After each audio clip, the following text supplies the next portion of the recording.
Welcome, Debbie, to Connect to Create. Thank you. Happy to be here. Thanks for having me. Of course, I'm so excited to have one of my best friends on this podcast and one that I look up to and one of the inspirations that I have. So it's so nice to be able to spend time with you this way. Same, Let's get same. started. I know, you'll probably go into this, but let's start from the beginning. How did networking become a part of your professional superpower? Oh God, it was not when I was not for like the first, I would say, 7 years of my career. I was in data and analytics and terrified of a sales conversation. Even speaking on a call and presenting a data and analytics analysis or graph was really nerve-wracking to me. So I always considered myself terrible at networking. But then when Mike and I started our business together, I still kind of avoided it. And then in the last like 2 or 3 years, I've really, out of necessity, kind of learned to do sales, but realized that the part that I enjoy is just talking and building relationships with people, not the actual sales process. Yeah, you just described yourself where you talked about data and analytics, and now you've moved into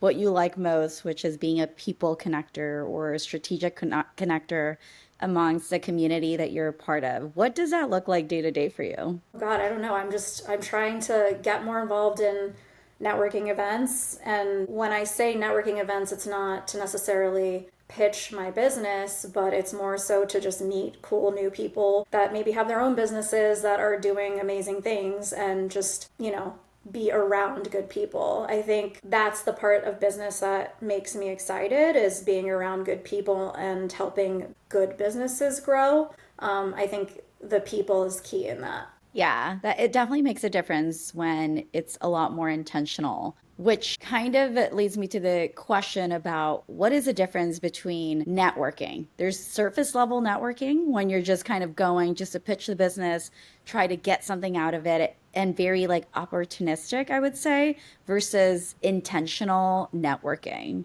which is, I think, what you just said you like the most. Yeah, I mean, I think you nailed it. It's really like if you go to networking events or you try to talk to people with the only goal in mind is to sell them something, it's very shallow and fake and it not really building anything with someone. And your like whole theme of connecting to create is literally like what I try to live by because you never know who you're going to talk to, like what you guys are going to create together. So I'm just always open. Like yesterday had an amazing conversation with people that I would never be my clients, but really helps me grow and realize certain things that I like about what I do.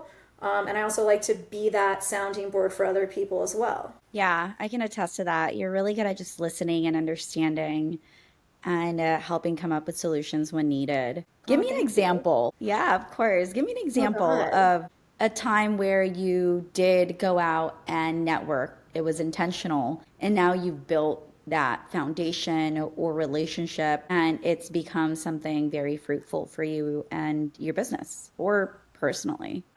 Yeah, so for me, I started going to local networking events, then got this email from something called the Founders Club. And it was like a network of founders, of like around 500 founders that all have their own businesses, not to be to make you feel less isolated because as a business owner it's stressful. There's not sometimes not consistency with revenue, and it just feels like the world's on your shoulder. You're responsible for your employees. It's just a lot of pressure. I wouldn't change that for anything, but it's just a unique experience that other founders would only understand. I joined that group, and through that group of just being supportive, having conversations, I've, gotten some clients out of it. I have just gotten some amazing friendships out of it, people I would have interacted with and met. And I think for me, that's been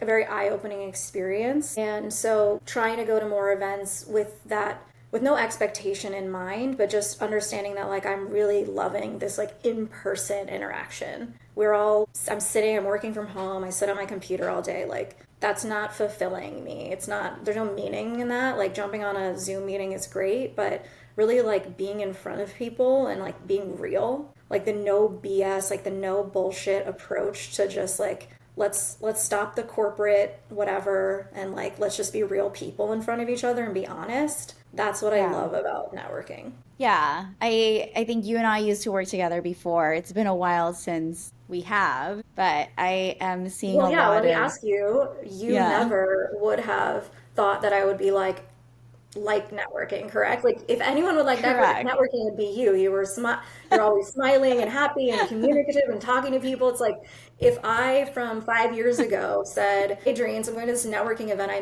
met all these people and I loved it." You'd be like, "Who are you?" Yeah, I can attest to that. I think it's also because exactly what you're talking about. Like, you're just a no BS person. You show up as your authentic self all the time, and you always want to cut through the noise, which is really what I admire about you. But I love that you've really spun that around and made sure that what you're doing when it comes to networking or getting to know other people is authentic to you and you being intentional and making sure that it's the real you and them and getting to know them rather than trying to sell to them. And I think that that makes a difference. So you went from awkward to now being one of the best connectors that I I'm still know. awkward. I'm still awkward. So for This listeners, isn't like a butterfly transformation. It's part of the it's your charm. It's part of the charm. metamorphosis. Yeah. Yeah. So for listeners who do feel awkward about networking or just getting started, what's one mindset shift that you would recommend? No one knows what they're doing and everyone feels awkward. And everyone's just sitting there waiting for someone to come up to them and talk to them. So just go Yeah. up to someone and be like, "Hey, how's it going?" Smile. I've Yeah. never once had that fail. Now, you're a busy gal, and I know this from experience. You and I talk sometimes every day of the week, sometimes it's once a week, sometimes it's every other week. So that just really depends on both of our schedules. But how do you make sure that you stay in touch with your network and I think your personal friends meaningfully when you are busy? And if you have any tools or things that you swear by, give it to us. I swear by Dhoreena. No, you've been very inspirational to me in that regard.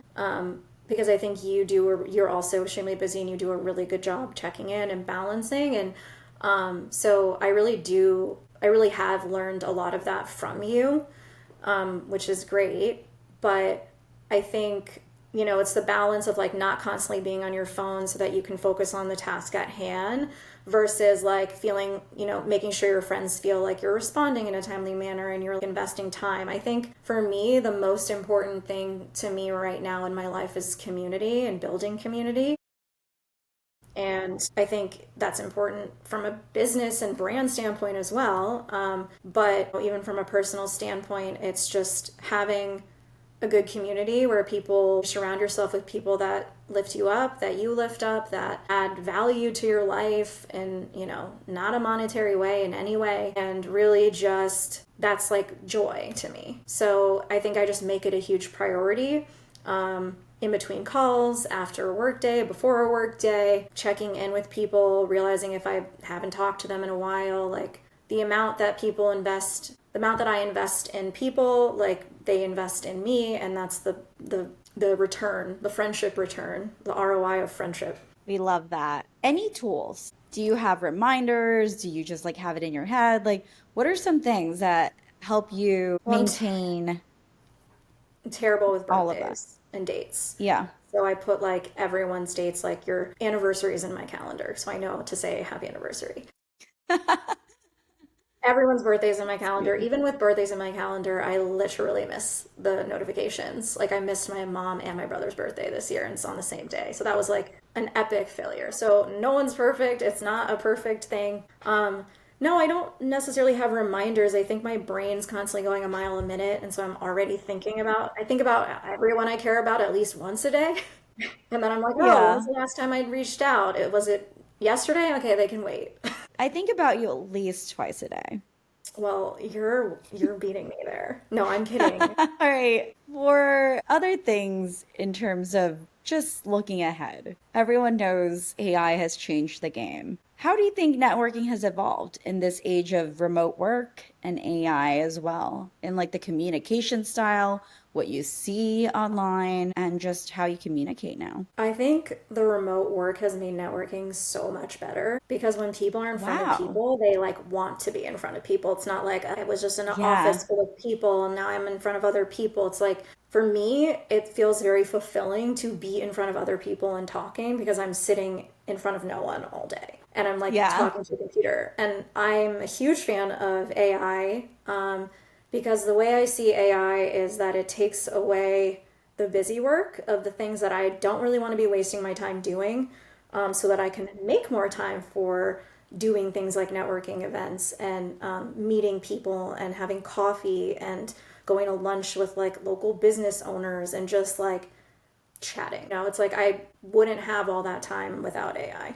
I'd Yeah, be that's so true. like writing an email for like an hour trying to find the perfect paragraph to express what I'm trying to say. Yeah. So it gives you time back to really focus on the meaningful connections that you do have.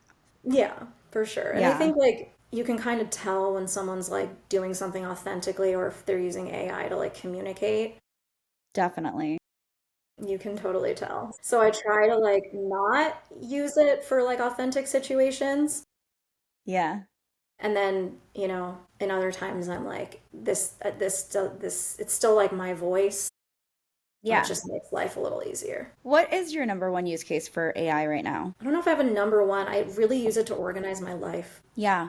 I use it for budgeting for my wedding. I'm using it Nice. for recipes. Like literally like this whole last 2 weeks is I've just gotten all my recipes from ChatGPT. Yeah. Are they actually good? They're so good.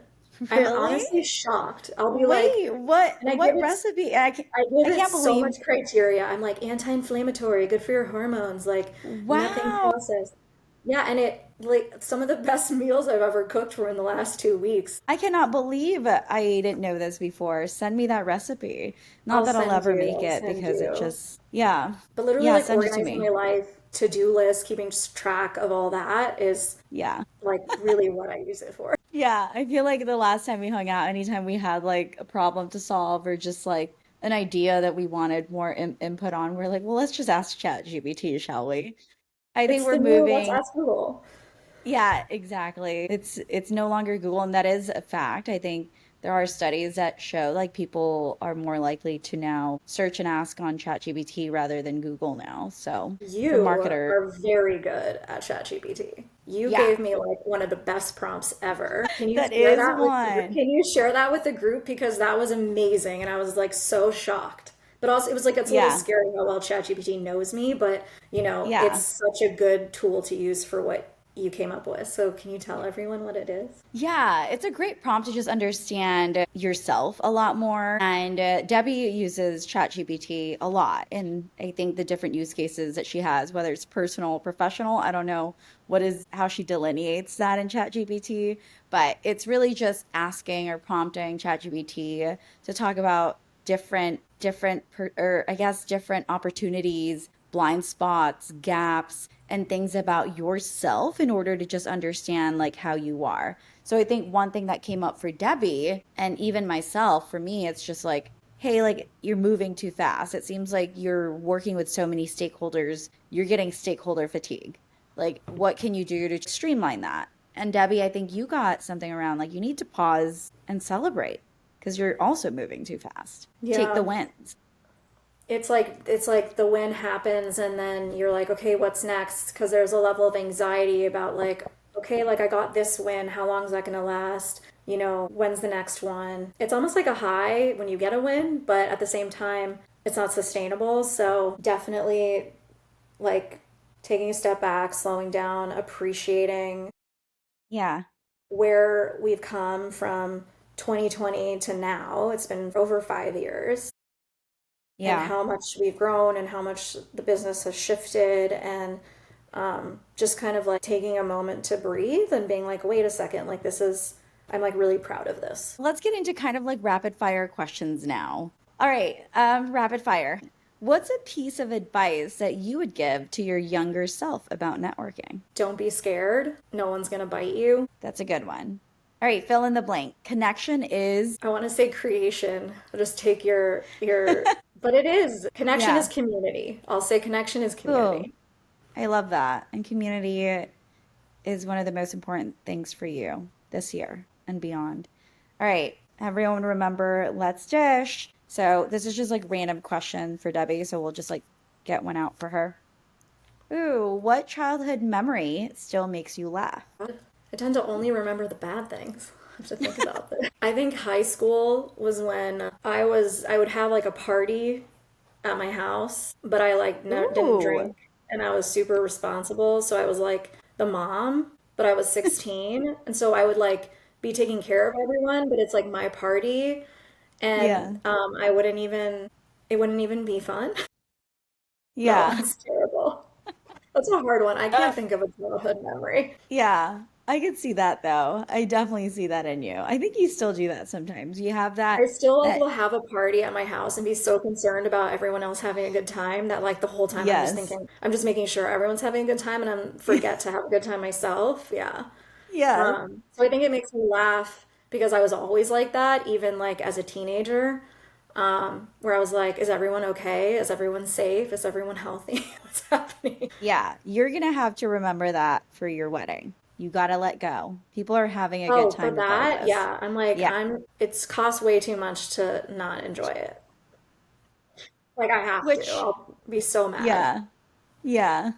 All right. A little Little box of box of positivity for positivity. you. Ew. So I'm just gonna like pull a random one, and this is your positive card. Nothing is impossible. The word itself says, I'm possible. It's by Audrey Hepburn. Oh, Kind oh, of that's ties to true. everything that Don't. you're saying. It's just go for it. Yeah, I never, if you asked me again like 5 years ago if I would like be able to get in front of a group of people and pitch something or get in front of a group of people and talk, I'd be like, absolutely not. Like, leave me Yeah. alone. But your wedding, it was actually a very pivotal moment for me. I had to get up in front of 200 people and I did not do it gracefully. I was shaking, I was stuttering, but I still did it. And you know what? If I could do that, I Yeah. could, talk to someone one on one. Yeah. It was pretty much the catalyst to Debbie's transformation. And Truly. Yeah. and now you can just like talk to anyone, anyone and anything. Anyone and anything. Well, I really appreciate your time, Debbie. I am Thanks so for your happy that, time. yeah, I'm so happy that we get to talk about all of this. I think we do personally, anyways, but it's so nice that you get to share that with other people and other people can learn from that. And again, you're an inspiration, and I love the work that you're doing. And there's nothing that makes, I think, friends happier when they see others so fulfilled and purposeful and just like happy with where they're at. It just feels really good. And I'm so happy that we're in it together. Yeah, me too. You're amazing. And this Connect to Create thing is like everything. And I'm so happy to support it. Yay, thank you. Well, goodbye, all. Thanks, Debbie. Bye.